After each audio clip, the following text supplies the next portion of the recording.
예수 나를 오라 하네 예수 나를 오라 하네 어디든지 주를 따라 주와 같이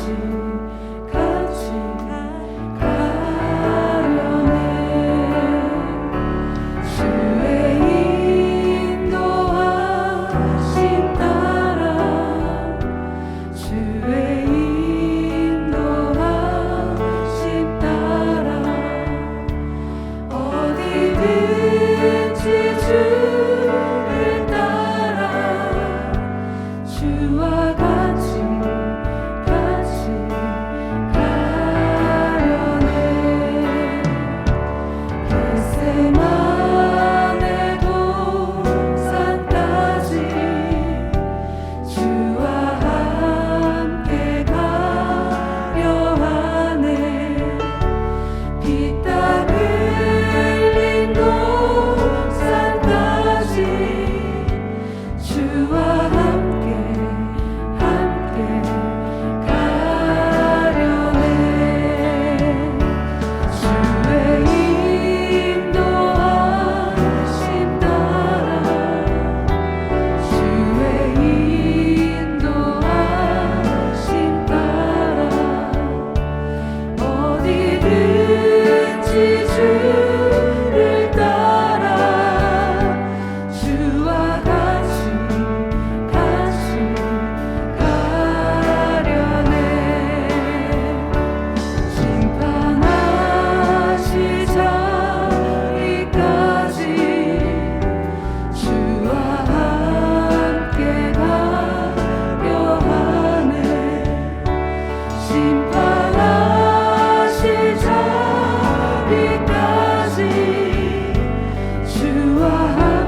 소망 되신 주, 나의 소망 되신 주, 주를 바라봅니다. 다시 오실 나의 왕 예수, 주를 기다립니다. 밤이나 낮이나 어제나 오늘도 영원히 주만 찬양해.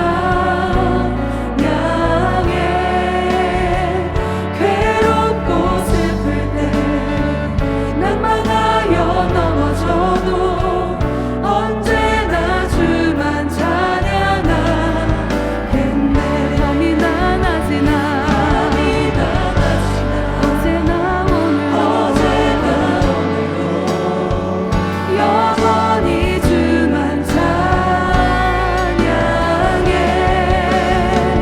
괴롭고 슬플 때 낭망하여 넘어져도 언제나 주만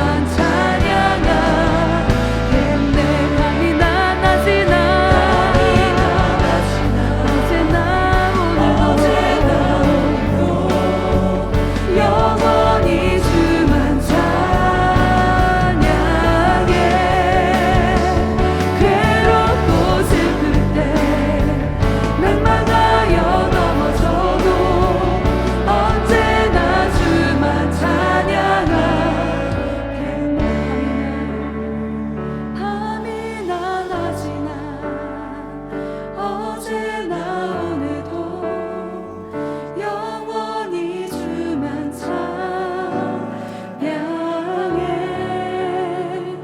괴롭고 슬플 때 낭망하여 넘어져도 언제나 주만 찬양하겠네.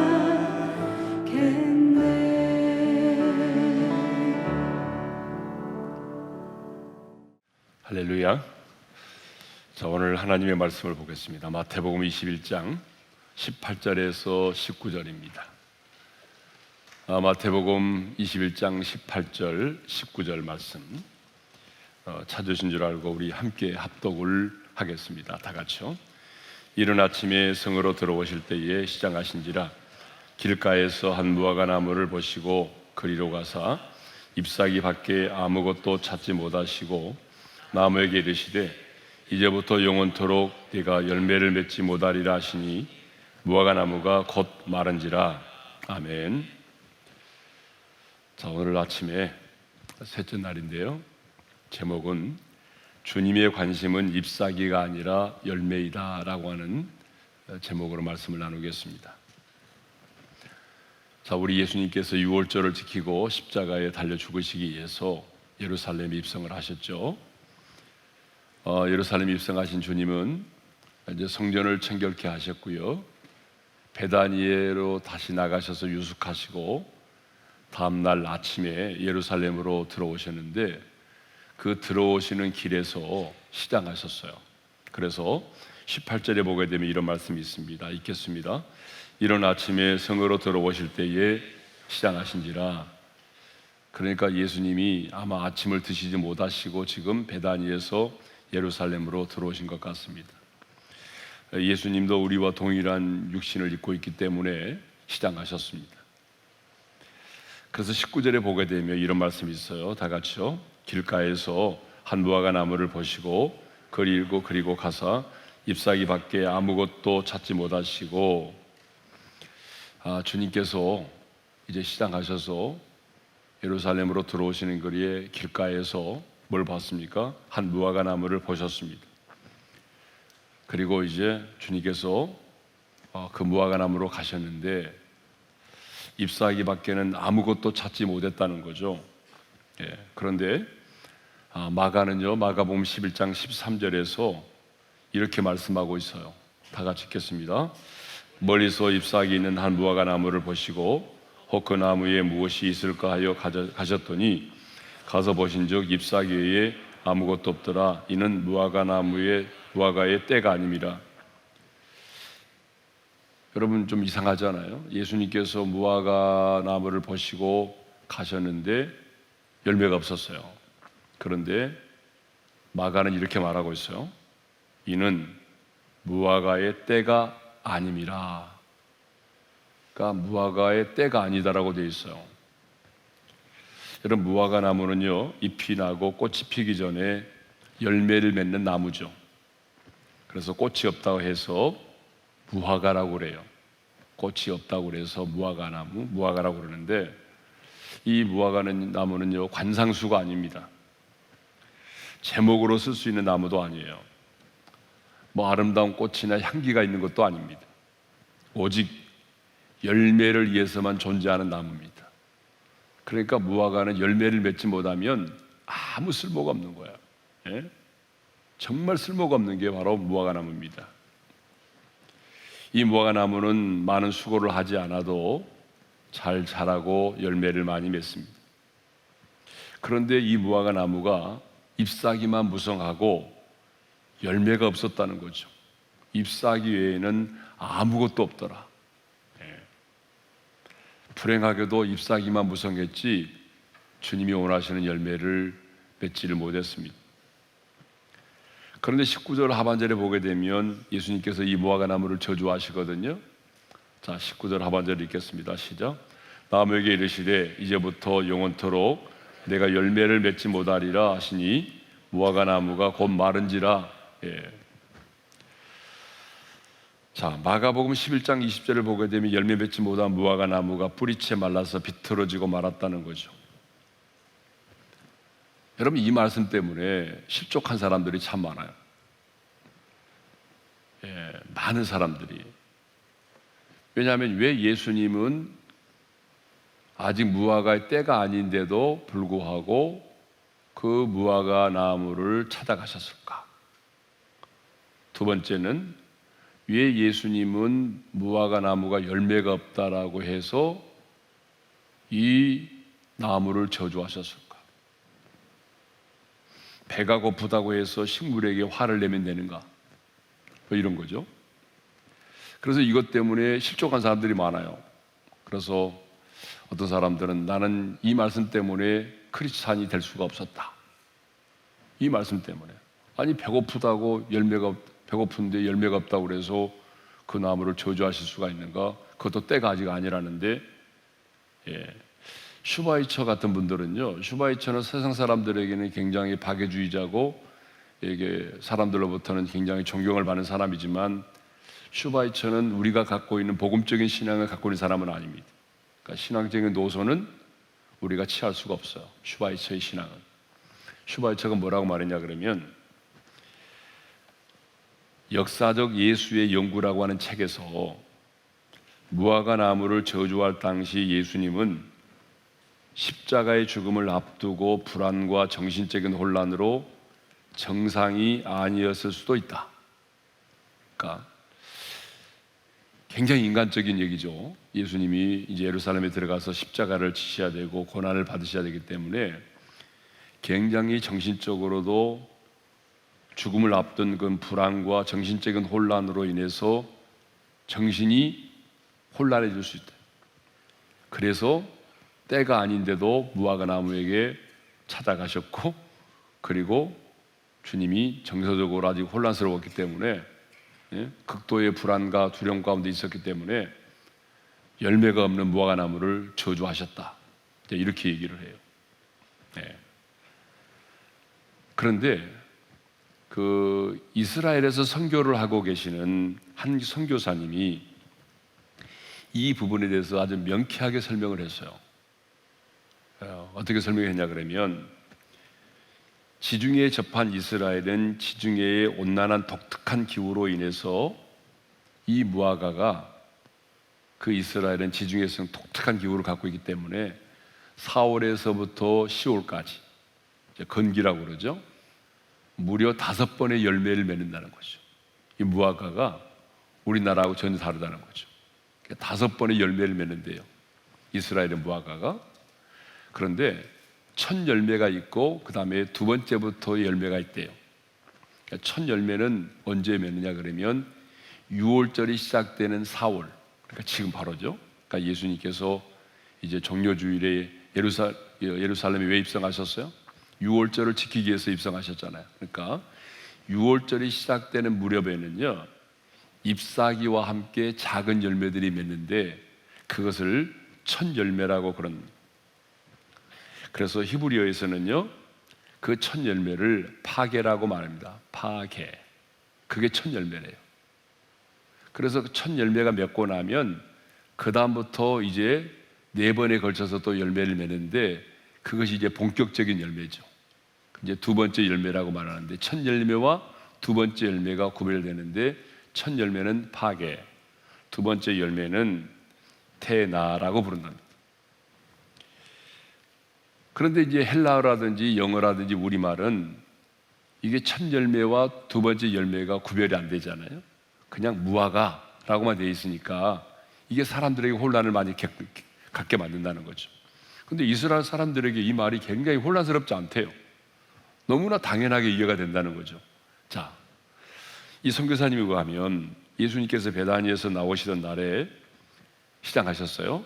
멀리서 잎사귀가 있는 무화과 나무를 보시고 혹 그 나무의 열매, 어떤 열매를 원하신 거죠? 지금 6월절이 시작되는 무렵에 피어나는 첫 열매죠. 파게. 그 열매가 있을까 하여 가셨는데 가서 보니까 잎사귀만 있지 아직 첫 열매가 맺어 있지 않는 거예요. 그래서 그 잎사귀에는 아무것도 보지 못하신 거죠. 그러니까 예수님께서 파게를 찾은 때가 6월절 즈음이니까 아직 본격적인 무화과, 그러니까 두 번째 열매 테에나의 때가 아직 아니었다는 거죠. 그러니까 예수님이 첫 열매가 맺어질 거라고 생각하고 갔는데 그 파게, 첫 열매가 맺어 있지 않았고 아직 무화과의 때가 아니었다라고 말하는 것은 테에나, 이제 두 번째 열매가 아직 맺지 못했다라고 하는 의미의 말이라는 거죠. 그러니까 히브리어로 보게 되면 이 말은 전혀 이해하는 데 어려움이 없는데 사람들이 이 단어가 헬라어라든가 영어에서 우리말에서 그냥 무화과로만 되어 있기 때문에 굉장히 사람들에게 혼란을 야기시킨다, 그런 얘기입니다. 자, 그러면 이 잎사귀만 무성하고 열매가 없는 무화과 나무는 무엇을 상징할까요? 여러분, 성경에 보게 되면 무화과 나무와 포도나무는요, 이스라엘을 상징하는 나무입니다. 그러니까 이스라엘을 상징하는 나무가 포도나무, 무화과 나무입니다. 그러니까 여기서 잎사귀만 무성한 무화과 나무는 어떤 걸 의미하겠어요? 종교적인 이선만 번창하고 신앙의 참된 열매를 맺지 못하고 있었던 당시의 패역한 이스라엘을 상징하는 거죠. 그런데 이 무화과 나무가 숨겨져 있는 것이 아니라 길가에 있었다고 그랬죠. 그것도 예루살렘에 들어가는 그 길목의 길가에 있었거든요. 이것은 무엇을 의미하냐 그러면 경건의 모양은 있는 것처럼 보이지만 경건의 능력이 없었던 당시 유대교 지도자들의 모습을 여실히 드러내준다는 것입니다. 디모데후서 3장 5절도 보게 되면 사도 바울이 말하죠. 경건의 모양은 있으나 경건의 능력은 부인하는 자니 이 같은 자들에게서 네가 돌아서라. 경건의 모양만 있죠. 경건의 능력은 없었어요. 당시의 종교 지도자들의 모습이 그랬다는 얘기죠. 그러니까 예루살렘의 성전과 종교 지도자들은 겉으로 볼 때는 굉장히 경건하게 보이죠. 그들의 옷차림이라든지 그들의 겉모습을 보게 되면 정말 하나님을 잘 믿고 신앙생활을 제대로 하는 것처럼 보이지만 그런데 내면은 어떻습니까? 주님이 원하시는 열매가 없었다는 거죠. 무화과 나무처럼 열매는 없고 잎사귀만 무성했던 무화과 나무처럼 남들이 볼 때는 신앙생활을 잘하는 것처럼 보이고 화려하게 보이는데 주님의 눈에는 열매가 없었다는 거죠. 성령의 열매도 없고 회개에 합당한 열매도 없고 입술의 찬양의 열매도 없고 죽은 영혼을 살려내는 생명의 열매도 없고 잎사귀만 무성했다는 거죠. 여러분, 예루살렘의 성전도 마찬가지죠. 예? 겉으로 보기에는 너무 웅장하고 아름답고 화려하게 보이는데 그 안에 죽은 영혼이 살아나는 생명의 역사가 없었다는 얘기죠. 예? 우리 주님은 정말 교육의 대가잖아요. 시청각 교육을 너무 잘하시잖아요. 주님은 가르치실 때도요, 하늘에 있는 별들을 보라, 공중에 나는 새를 보라, 예, 들의 백합화를 보라. 주님은 눈에 보이는 것들을 가지고 정확하게 교육하셨어요. 그렇죠? 지금도 마찬가지죠. 예? 길에 있는 잎사귀만 무성하고 열매가 없는 그 무화과 나무를 저주하시면서 주님께서 지금 요구하는 게 있어요. 가르치는 게 있어요. 예? 그 당시에 종교 지도자들의 모습이 이와 같다는 거죠. 예? 여러분, 오늘 우리도 마찬가지 아닙니까? 예? 교회가 화려하게 잘 지었습니다. 수많은 사람이 있습니다. 그런데 주님의 눈에는 그 교회 안에 뭐가 없다는 거죠? 죽은 영혼이 살아나는 생명의 역사가 없다는 거죠. 예? 성령의 역사가 없다는 거죠. 말씀의 능력이 없다는 거죠. 예? 신앙생활을 잘하는 것처럼 보이는데 모태 신앙이고 교회에서 중직도 있고 훈련도 잘 받고 참 신앙생활을 잘하는 것처럼 보이는데 주님의 눈에는 뭐예요? 열매가 없다는 거죠. 잎사귀만 무성하다는 거죠. 예? 잎사귀만 무성하고 열매가 없다는 거죠. 죽은 영혼을 살리는 열매가 없다는 거죠. 회개에 이르는 합당한 열매가 없다는 거죠. 예? 성령의 9가지 열매가 없는 거죠. 예? 자, 열매가 없는 무화과 나무가 우리에게 주는 교훈이 있습니다. 주님께서는 왜 이 말씀을 통해서 우리에게 어떤 교훈을 주시는가? 첫째로 예수님의 관심은 무성한 잎사귀가 아니라 열매라는 것입니다. 주님이 우리에게 원하는 것은요, 여러분, 열매지 잎사귀가 아닙니다. 신앙생활 몇 년 했느냐가 아니에요. 예. 교회 안에서 무슨 직분을 가지고 있느냐가 아니에요. 주님이 오늘 우리에게 원하는 것은 열매, 잎사귀가 아닙니다. 예? 그러면 왜 우리는 열매를 맺어야 되느냐? 요한복음 15장 8절에 보게 되면 이런 말씀이 있습니다. 우리 한번 읽겠습니다. 시작. 너희가 열매를 많이 맺으면 내 아버지께서 영광을 받으실 것이요 너희는 내 제자가 되리라. 여러분, 이 말씀을 잘 보면요, 왜 우리가 열매를 맺어야 되죠? 우리가 열매를 맺는 삶을 살면 하나님 아버지께서 영광을 받으신대요. 그러니까 하나님 아버지께 영광 돌리는 게 뭐예요? 열매를 맺는 거죠. 예? 주님이 원하시는 열매를 맺는 거죠. 성령의 열매를 맺는 거잖아요. 사랑과 화평과 오래 참과 자비와 양선, 그 9가지 열매 있잖아요. 그 열매를 맺는 거죠. 죽은 영혼을 살리는 생명의 열매를 맺는 거죠. 회개에 합당한 열매를 맺는 거잖아요. 우리 입술에 찬양의 열매를 맺는 거잖아요. 주님이 원하는 것은 열매라는 거죠. 내가 열매를 맺으면 하나님 아버지께 영광이 되는 거죠. 그리고 그 열매 맺는 삶을 통해서 내가 그리스도에게 속해 있다라고 하는 주님의 제자라고 하는 우리 자신의 정체성이 입증되는 거예요. 예? 열매를 통해서. 예? 또 우리가 왜 열매를 맺어야 되느냐? 요한복음 15장 16절에 보게 되면 이런 말씀이 있습니다. 읽겠습니다. 다 같이요. 너희가 나를 택한 것이 아니요 내가 너희를 택하여 세웠나니 이는 너희로 가서 열매를 맺게 하고 또 너희 열매가 항상 있게 하여 내 이름으로 아버지께 무엇을 구하든지 다 받게 하려 함이라. 기도의 응답과 관련이 있다는 거예요. 여러분, 왜 우리가 열매를 맺어야 되느냐? 주님이 우리를 택하신 이유가 뭐예요? 내가 너희를 택하여 세웠나니 열매를 맺게 하려 함이라. 주님이 우리를 세상에서 부르시고 주님이 우리를 세상 가운데 택하시고 부르신 이유가 뭐예요? 열매를 맺도록 하기 위해서 부르셨다는 거죠. 그리고 항상 열매가 있게 해서 기도의 응답과 관련이 있다는 거 아닙니까? 내 이름으로 아버지께 무엇을 구하든지 다 받게 하려 함이라. 그러니까 여러분, 열매는요, 우리 기도 응답과 밀접한 관련이 있어요. 근데 우리는 간구는 많이 하지만 열매는 없잖아요. 예? 그러니까 여러분, 기도의 응답이 풍성하려면 열매를 맺어야 돼요. 내 인생 속에서 누군가에게 복음을 전하여 죽은 영혼을 살려내는 그런 열매가 있어야 되죠. 내 입술에 찬양의 열매가 있든지. 그러니까 우리 인생 가운데서 열매가 있는 것은 뭐예요? 기도의 응답과 아주 밀접한 관련이 있다는 거죠. 근데 우리는 열매를 맺지 못하면서 자꾸 하나님 앞에 구할 때만 많이 있어요. 물론 우리 하나님은 우리가 초신자일 때는 열매를 맺지 않고 구해도 응답해 주실 때가 많죠. 그렇지만 이제 우리의 신앙의 경륜이 쌓이고 쌓이면 그때부터는 우리 주님은 우리에게 열매를 요구하신다는 거죠. 예? 왜 주님께서 응답하시겠어요?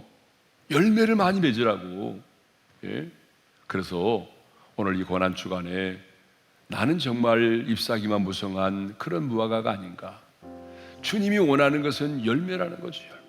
그래서 주님, 나의 인생 속에 주님이 원하시는 열매가 맺혀지기를 원합니다. 열매 맺는 인생, 열매 맺는 삶을 살게 도와주십시오. 왜 우리가 열매를 맺어야 되느냐? 열매를 맺지 않은 나무는 반드시 심판을 받아요. 말라 비틀어지죠. 그렇기 때문에 반드시 우리는 열매를 맺어야 하는 것이죠. 자, 주신 말씀을 마음에 새기면서 나 주님의 기쁨 되기 원하네 찬양하며 나갑니다. 나 주님의 기쁨 되기 원하네. 내 마음을 새롭게 하소서. 새 부대가 되게 하여 주사. 주님의 빛 비추게 하소서.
축도를 하지 않겠습니다. 여러분 각자 기도하다 돌아가실 텐데, 하나님, 주님이 나를 세상 가운데서 택하여 불러주셨는데 이제는 내가 열매를 맺는 삶을 살게 하옵소서. 잎사귀만 무성한 인생이 되지 말게 도와주십시오. 주님이 원하시는 열매를 맺기를 원합니다. 회개에 합당한 열매를 맺기를 원합니다. 내 입술에 찬양이 떠나지 않은 찬양의 열매가 맺혀지게 도와주시고, 죽은 영혼을 살리는 생명의 열매를 맺게 하시고, 성령의 9가지 열매를 맺게 하여 주옵소서. 각자가 주신 말씀을 붙들고 자유롭게 기도하다가 돌아가시기를 바랍니다. 주여 한번 부르고 기도할까요? 주여, 할렐루야. 우리 아버지 하나님 감사합니다. 주님께서 나를 택하여 불러주셨사오니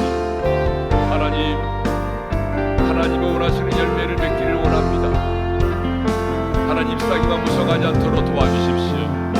아버지 하나님, 신앙생활의 연수를 자랑하지 말게 도와주시고, 정말 주님이 원하시는 합당한 열매, 죽은 영혼을 살려내는 열매, 그리고 성령의 9가지 열매를 맺게 도와주셔서 이 열매를 인하여 내가 우리 하나님 아버지를 영화롭게 하는 삶을 살게 해주시고, 이 열매를 통하여 내가 하나님께 속한 하나님의 사람이고 나의 정체성이 분명해지게 하여 주시옵고, 이 열매 맺는 삶을 통해서 하나님, 내가 간구하는 모든 기도에 하나님 앞에 상달되고 응답받는 그런 놀라운 역사가 일어나게 도와주옵소서.